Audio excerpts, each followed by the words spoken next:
দেখুন, উত্তরের সংবাদ মানে উত্তরবঙ্গের আনাচে কানাচে কোথায় কি ঘটছে সবটা তুলে ধরবো এই আধ ঘন্টায় আপনাদের সামনে। তবে প্রথমে একটু নজর রাখতে হচ্ছে রায়গঞ্জের দিকে, রায়গঞ্জ পুরসভার দিকে। ইতিমধ্যে রাজ্যে পালাবদল ঘটেছে, আর তারপরেই রায়গঞ্জের পুর প্রশাসক সন্দীপ বিশ্বাস তিনি ইস্তফা দিয়েছেন এবং তার জায়গায় কিন্তু রায়গঞ্জের মহকুমা শাসককে রায়গঞ্জ পুরসভার নতুন প্রশাসক করেছে, নিযুক্ত করেছে রাজ্য সরকার।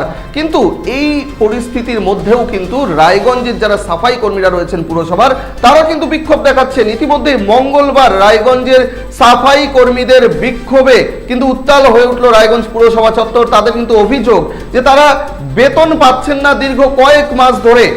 রীতিমতো বিগত পুর বোর্ড বা প্রশাসকের বিরুদ্ধে কিন্তু তারা দোষ দিচ্ছেন, তারা কিন্তু সরব হচ্ছেন বিগত পুর প্রশাসকের বিরুদ্ধে। তারা কিন্তু বলছেন পুর প্রশাসকের টাল বাহানার কারণেই কিন্তু তারা এতদিন ধরে কোনো রকম বেতন পাননি, বেতন বঞ্চনার শিকার হয়েছেন। আগামীতে রায়গঞ্জের মহকুমা শাসক দায়িত্ব নিলে তাদের হাল ফিরবে বলেই তারা আশা করছেন।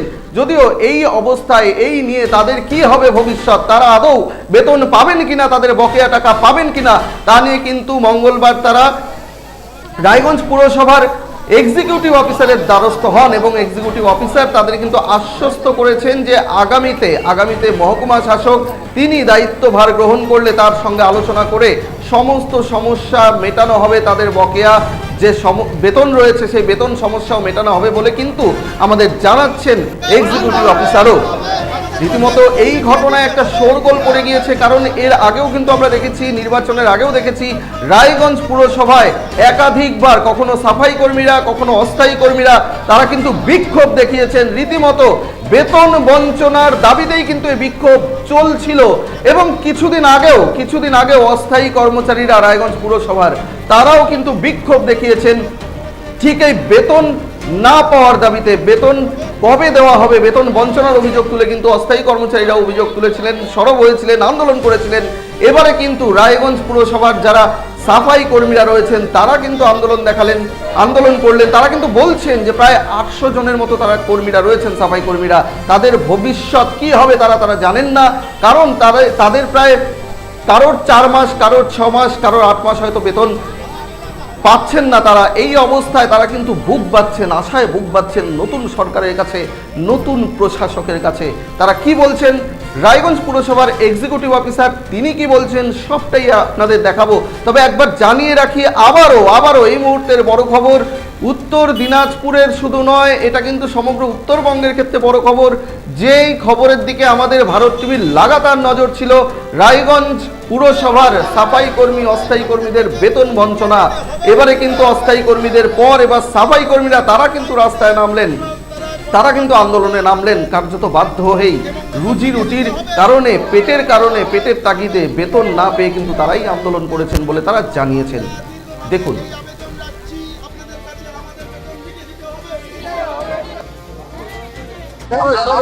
আমার নাম ত্রিদেব কুমার রায়। অভিযোগটা হচ্ছে আমরা যে এতগুলো লেবার বিগত 5-6 মাস ধরে কাজ করছি, আমাদের বেতন সংক্রান্ত যে বিষয়টা আছে সেটা বিগত যারা সরকার ছিলেন তারা আমাদের পেমেন্ট করে যায়নি। আমাদের প্রত্যেকেই অসহায় অবস্থায় ফেলে রেখে গেছে। বর্তমানে আমরা কাজ করব কি করে? 6 মাস 7 মাস ধরে যে আমরা বেতন পাচ্ছি না, প্রত্যেকটা পৌরসভার লেবার যারা রাস্তায় গিয়ে কাজ করে তারা যদি কোনো দোকানে জিনিস আনতে যায় সেখানে তারা জিনিস পায় না, তাদেরকে দূর ছেই করে দেয়। এই সমস্যাটা শুধু রায়গঞ্জ পৌরসভায় হয়ে আছে, অন্যান্য পৌরসভায় সব বেতন ক্লিয়ার রয়েছে। কিন্তু যখন কোনো সরকার এখান থেকে চলে যাবে, তাদের উচিত যে আমাদের বকেয়া বেতন, পেনশনের যে বাকি রয়েছে পেনশন এবং আরও সে বিষয়ে যে বিলগুলো বাকি আছে সবগুলো মিটিয়ে দেওয়া দরকার। তারা মিটিয়ে দিয়ে যায়নি। আজকে আমরা এক্সিকিউটিভ সাহেবের সঙ্গে কথা বললাম, উনি আমাদের তেমন কোনো একটা আশ্বাস দিতে পারছেন না। উনি বলছেন যে আগামী দিন আমাদের এখানে এসডি সাহেব বসবেন, তার সঙ্গে কথাবার্তা বলে এই বিশেষ সমাধান করবেন। নাহলে উনি বলছে যে আপনারা যদি না পারেন এই সমস্যার সঙ্গে লড়াই করতে, তাহলে আপনারা কাজ থেকে বিরত নিন, অর্থাৎ কাজ ছেড়ে দিন, এই কথাটা তিনি বলছেন। আমরা একটা দিনের জন্য অপেক্ষা করছি যে আগামী দিনে আমরা এসডিও সাহেবের সঙ্গে কথা বলবো। প্রত্যেক লেবার যারা রয়েছে আমরা এবং অফিস স্টাফ যারা রয়েছে প্রত্যেকে এই জায়গাটায় এসে দাঁড়িয়ে আমাদের যিনি প্রশাসনে থাকবেন তার সঙ্গে কথা বলে বেতন সংক্রান্ত বিষয়টাকে মেটাতে হবে। আজকে তো আপনারা ইউকে ঘেরাও করে বিক্ষোভ দেখালেন দেখলাম। না, এটা ঘেরাও বলতে পারেন না আপনি, এটা ঘেরাও না। এটা আমরা এসেছিলাম আমাদের দাবিটাকে শোনাতে এবং আমাদের যে বেতন সংক্রান্ত ব্যাপার আছে সেটাকে আমরা জানাতে এসেছিলাম। এটা কোনো আন্দোলন নয়, এটা কোনো ঘেরাও নয়।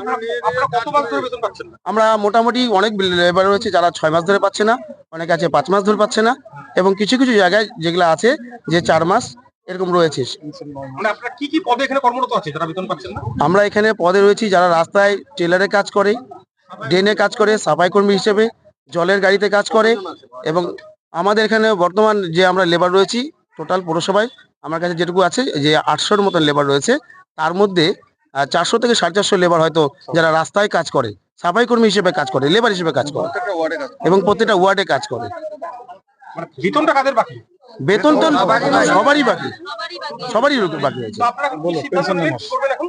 আমরা এখন কালকে বসবো, বসে নিয়ে আমরা আলোচনা করবো উনি কি বলতে চাইছেন, যে আমরা এই অবস্থায় আমরা কালকে এসডিওর সঙ্গে কথা বলবো, এসডিওর সঙ্গে বসবো, এসডিও কি বলছে এসডিওর সঙ্গে কথা বলে তারপর আমরা যা সিদ্ধান্ত নেওয়ার আমাদের সিদ্ধান্ত নেওয়া। চরম সমস্যায় আপনারা। হ্যাঁ, সমস্যা তো অবশ্যই। আমরা 6 মাস ধরে বেতন পাচ্ছি না, 4 মাস ধরে, কেউ 6 মাস ধরে, আবার পেনশন যারা পায় তারা 9 মাস 10 মাস ধরে পেনশন পাচ্ছে না। এরকম অবস্থায় আমরা কি অবস্থায় চলবো? তো আপনাদের কোথায় কাজ ছেড়ে দেওয়ার কথা বললো ইও? হ্যাঁ বলেছে উনি বলেছে যা এখন ফান্ডের পরিস্থিতি আছে সেই অনুযায়ী উনি বলছে যে আমরা কোথা থেকে দিব বেতন। এটার জন্য দায়ী কে? দায়ী কারা? তাই বিগত যারা ছিল এক্সিকিউটিভ অফিসার ছিল তারাই। এক্সিকিউটিভ অফিসার প্রশাসক তো ছিল। হ্যাঁ প্রশাসক ছিল, সঞ্জীব বিশ্বাস ছিল উনি। তারাই দায়ী। হ্যাঁ তারাই তাই। কি নাম আপনার? মিঠুন হাজরা। না না সেরকম মানে বেতন হয়তো 2-3 মাসের বাকি আছে। আমাদের অ্যাডমিনিস্ট্রেটর নেই, অ্যাডমিনিস্ট্রেটর কালকে 4 দিন নেবেন, ওনার সাথে কথা বলে কি করা যায় সেটা আমরা। হ্যালো, এরকম কিছু বলা হয়েছে যাদের সমস্যা আছে তারা ছেড়ে দিন তাদের। ভাবা কিছু না।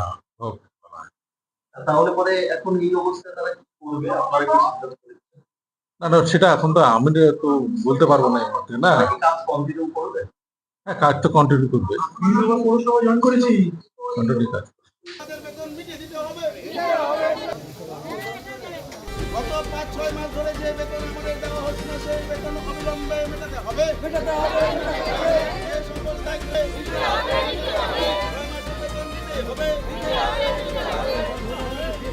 তাদের যে বকেয়া বেতন মিটিয়ে দিতে হবে।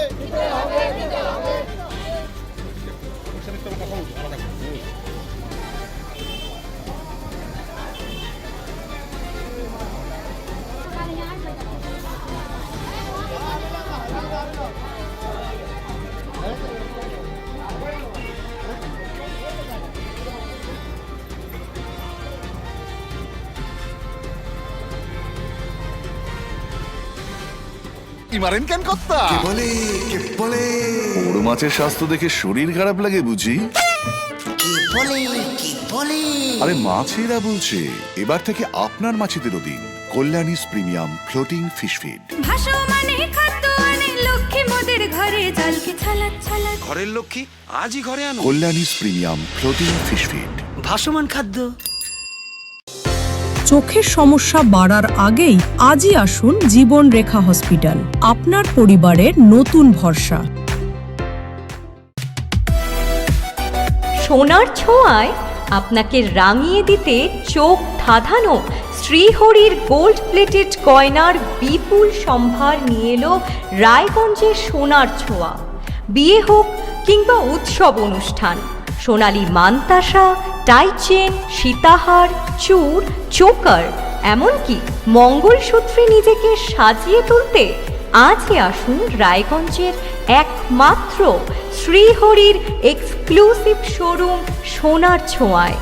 সঙ্গে থাকছে আকর্ষণীয় ছাড়। আমাদের ঠিকানা কলেজপাড়া বাজার, বিশ্ববিদ্যালয় মোড়, রায়গঞ্জ, উত্তর দিনাজপুর।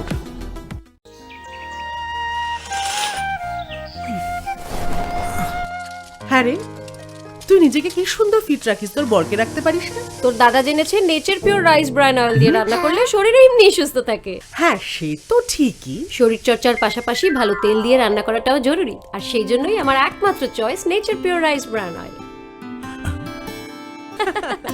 শরীর সুস্থ রাখার জন্য আমার পছন্দের সেরা cooking oil nature pure rice bran oil, সম্পর্কে স্বাদ এনে দেয়।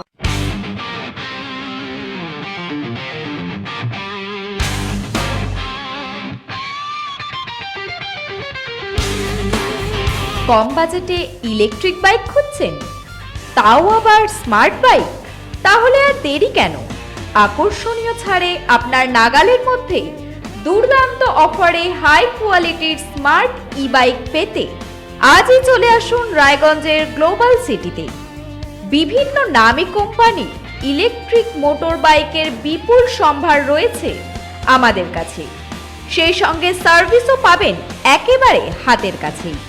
তাছাড়া একই ছাদের নিচে সুদৃশ্য হোটেল, রেস্টুরেন্ট, এমনকি অনুষ্ঠান ভবনও থাকছে। তাই আজই আসুন গ্লোবাল সিটিতে। আমাদের ঠিকানা 12 নম্বর জাতীয় সড়কের ফ্লাইওভারের পাশে, রূপাহার, রায়গঞ্জ, উত্তর দিনাজপুর।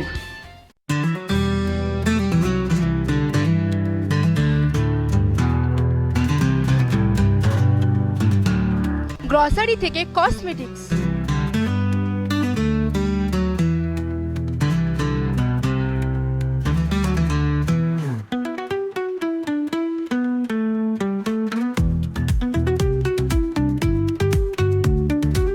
আপনার যে কোনো প্রয়োজনীয় জিনিস পেয়ে যাবেন একই ছাদের তলায়।